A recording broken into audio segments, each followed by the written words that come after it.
I'm looking back and I cannot believe how busy of a month this last month was.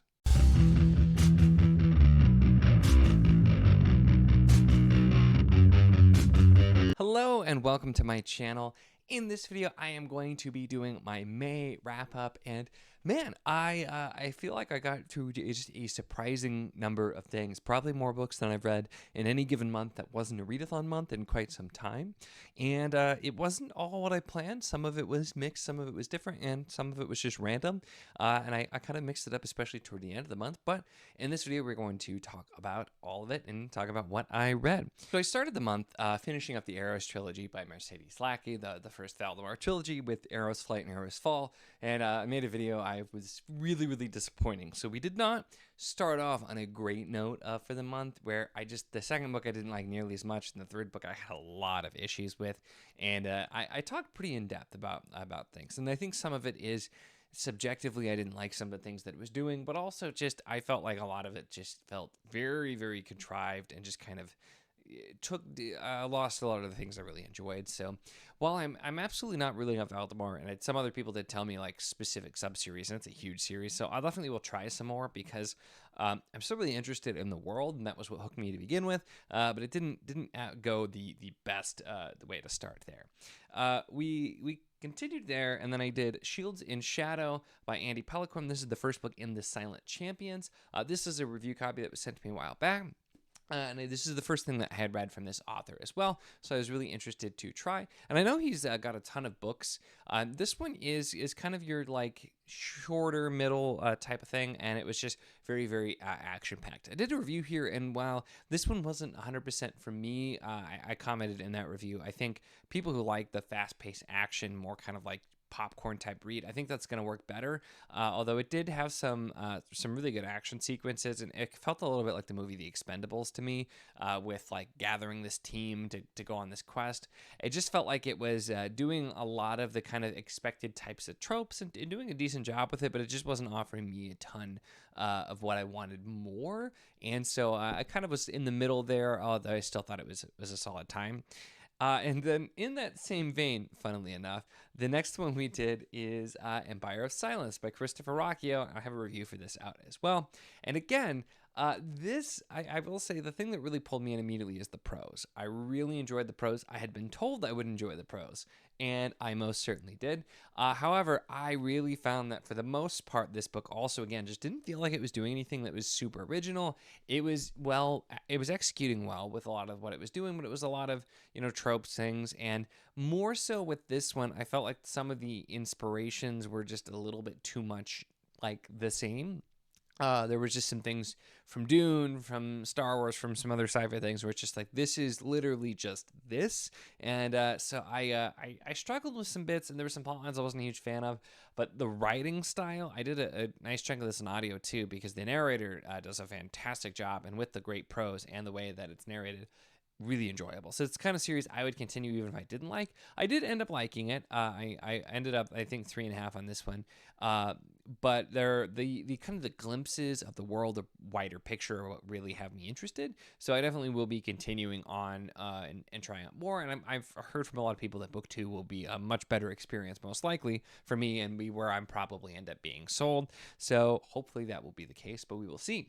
And then, while I didn't have a physical copy at the time, I did an e-arc of Written on the Dark by Guy Gavriel Kay, which my copy came in, and so yay, here you go. And this was a really solid book, and it's Guy Gavriel Kay, so it's going to be at least good. I've not read anything from him, at least, that I've not thought was good and liked. And this one, the kind of the consensus is a lot of people are being like, hey, it's not the best Guy Gavriel Kay, but it's good. And I was in the same boat here. I think this one it's quite different. And I have plenty of Kay I still need to read, but it's different from the ones that I've read in kind of the style and the writing. It's going a little bit more poetic in some ways, with and not like overly flowery or anything like that, but just kind of shorter sentences, a little bit of a different style and a focus on that. And I thought that was really interesting. But thematically, it's exploring things that Guy Gavriel Kay likes to explore, but doing some in a little bit of a different way, and of course with some of the surprises and things you weren't expecting. And I thoroughly enjoyed it. I really did enjoy it. I've yet to have a Kay that I didn't have a great time with, so I was very solid 4 stars on this, and I had a really nice time and enjoyed it. And I'm looking forward to continuing and reading even more K, because I still have a ton to get to, and so I'm excited to read even more. But yeah, really solid. I do have a review out for that one as well too, and I think it's one that if you like GGK, you're gonna like that book. I'd be surprised if you don't, at least, just because I think it's well done and the kind of thing that you would generally expect. So it was a good time. It was a good time, and it has actually one of my favorite new Guy Gabriel Kay quotes. Just because there's a line in there about somebody being able to die on the like fringes of a story as easily as in the middle of it, and it goes on, again, some themes that Kay has explored before, but goes just a little bit further with just this beautiful line. So I really enjoyed that as well. So you can find out more in the review if you want to know about that one as well.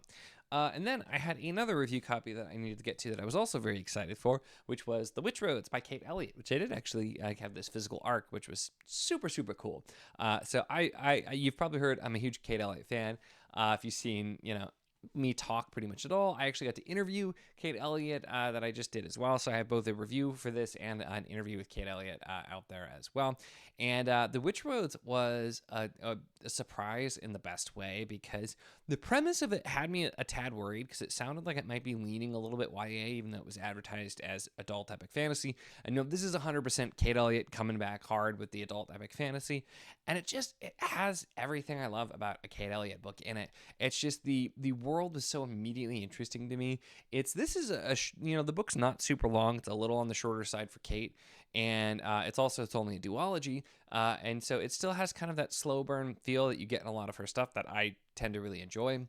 But immediately fascinating world, and then as we go, we find out more about the world, also delve deeper into the characters, and it's deeply character focused while also having super interesting and expansive world building.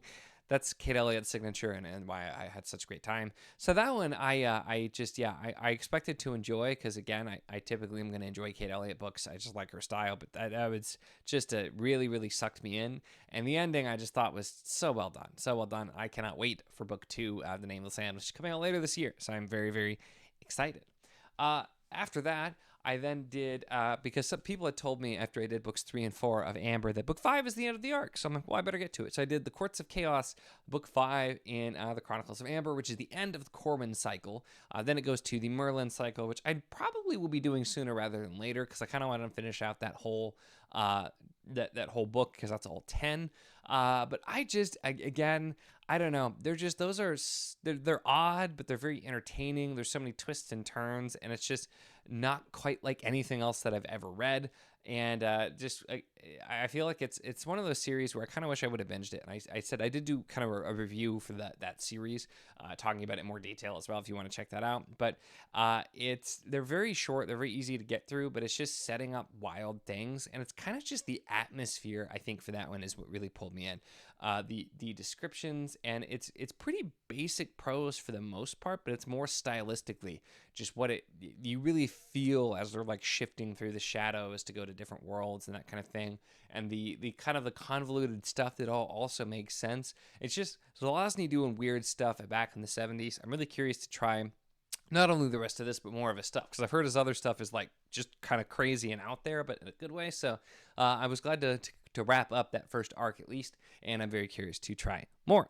From there is when I got into my random time, because I did that one because I was short, and I was kind of in a weird mood and nothing was really sticking. I wanted to do some short stuff, and I decided to just do something random. And so I first ended up doing No Kindness Too Soon by Sylvain Neuville.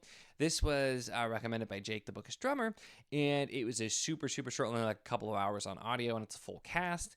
And it's sort of like a sci-fi mystery thriller type of thing, I don't do a lot of the full cast ones, and I wasn't really sure, but I'm like, you know what, let's try it out.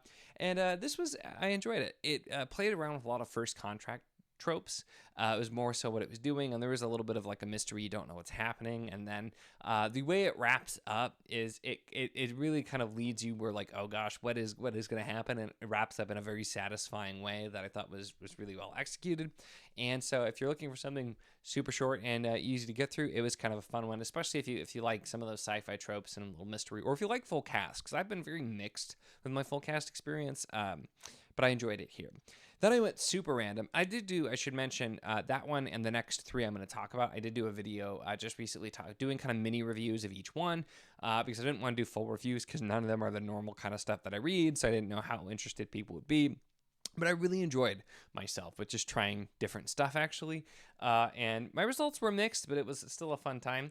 The next one I did was I Might Be in Trouble by Daniel Aleman, which is probably the most out there one for me because this is sort of like contemporary fiction. It's sort of like a black comedy, but also has just a lot of like character introspection. And the premise of this one, and I'll mention, I said in the video too, I went to my library. I'm like, I want audiobooks that are like under 12 hours, and I sorted by popularity, no genre restrictions, things I never ever do. And this was on the first page, so I grabbed it because it's a man wakes up and his date from the night before is dead next to him, and he's trying to figure it out. And he's like a struggling author and is trying to turn it into a story, but also figure out what to do. And so it sounded kind of wacky, and there were definitely some wacky scenes, but also a lot of like deep character introspection. And so I thought it was really well done. It just is not my style of thing at all, but I found it so really engaging, and I was glad that I ended up giving it a try just because it's really nice to do some different stuff every now and then, and I was feeling quite refreshed. The next one was the worst result I had, though, for the random books, because I did Night of the Mannequins by Stephen Graham Jones. Now, I tried one of his other books and just could not get into the style of it, and so this one is totally different, and I'm like, I'll give it a shot. This doesn't appear to be one of his more popular ones, but this is very short, and it's just like, it was okay. It was just really odd. The kind of the narrator, the character who's like telling the story, just, I don't know, didn't ever click for me. I feel like just part of it is Stephen Graham Jones, his writing style in general is weird. Even though this is much less like literary than the other book I tried from him, it's this kid, and they're like doing a prank, and it doesn't go well. And then he's convinced that this mannequin is alive, but then there's lots of other weird stuff going on. And like, it was fine, but it was really not for me at the same time. So I don't know. Maybe Stephen Graham Jones and I just aren't meant to be. That's okay, though. I know a lot of people who love the author, and that's totally fine. But then rounding out my last of the really random stuff, I did The Leavenworth Case by Anna Catherine Green. And this is what A Deed of Dreadful Note by Patricia Meredith was based on. It was like a historical mystery based around this actual author and how her experiences leading up to writing this book. So I had a lot of familiarity with this, but I was really curious to try it. And this one went surprisingly well. I can't believe how not dated this felt in comparison to some very dated books that I've read that are not even as old as this, because this is, late 1800s. It predates Sherlock Holmes and was just really, I thought it was interesting. And I don't really do mysteries, but I really liked Patricia Meredith's, her stuff, her historical mystery. So it has been kind of curious. So it might be an area I dig in a little bit more, but it was kind of interesting just going back and getting the actual book for the thing that I knew about because of reading something else. So that was a fun time, and then did that one. So then after that, I jumped in because Tori from Tori Talks sent me a copy of The Lesser Devil to talk me into immediately continuing this with her and some others for the buddy read, because both Tori and Jake, who actually were mentioned now in this video, funnily enough, have buddy reads going on for Sun Eater, and Tori wanted to do this one, and so I read this. And this I feel like even a little bit more mixed on than Empire of Silence, although, again, I've heard that it's more so once you get to the second main book. This, though, is following Crispin, who is Hadrian's younger brother from Empire of Silence, and it felt like, again, we're doing a lot of tropes, not having a lot of originality, and I just found some of the stuff to not make a lot of sense or not really feel fitting, but there were flashes of like just really beautiful little passages. So it's, again, I feel like some of this earlier work from this author is not really landing for me, but there's definitely enough there that I'm very curious. So I'm still very eager to dig in and go from there. But it kind of just was what it was for now. I then did, because I had a hold that was supposed to be several weeks, and unexpectedly it came through. I did Food for Thought by Alton Brown. And I did the audiobook for this because my library had it and Alton Brown narrates it. And I found if you're going to listen to something like this and the actual author narrates, that's usually the way to go. And it was, I loved this so much. I really do like Alton Brown. I'm not like as hardcore a fan as some, but he's just very, very witty, insightful. The writing was good. The way he narrates it, it just felt very, very conversational, but also like like he's a natural storyteller. So I had a phenomenal time with this. I finished it. It's not very long, and I finished it very, very quickly. So this was just another kind of fun one to throw in for something totally random. I don't do a lot of stuff. It's sort of like memoir-y, and there's some like essays and just him talking about topics, but it was really good. I highly recommend it if you like Alton Brown at all. If you like food, definitely recommend that one as well. And then we have the things that I'm still not quite finished with yet. So first of all, we have Cold Silver for Souls. So we're getting another Tori mention now. I did a short for this when I got my pre-order box, which is the deluxe box, which came with some cool swag and a map. And I'm just about halfway through with this now. I know this is not a super long book. I just kind of got to this late in the month and have been reading some other stuff.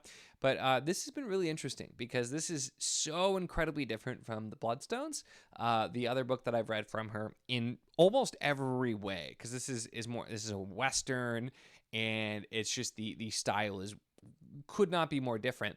But I'm finding things that I really like with some of the way things are worded, and it felt very easy to kind of figure out the narrative voice and kind of like see like this is this character, this is who they are, just kind of as I was going.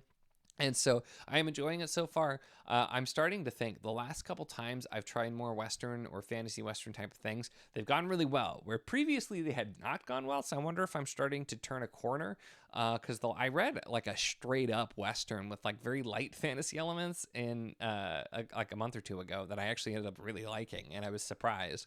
And then this one's going really well, although this has, heavier on the fantasy elements with the Shade Silver and the main characters and necromancers. So I do like my fantasy elements there, but having a good time there, and looking forward to finishing that up hopefully pretty soon.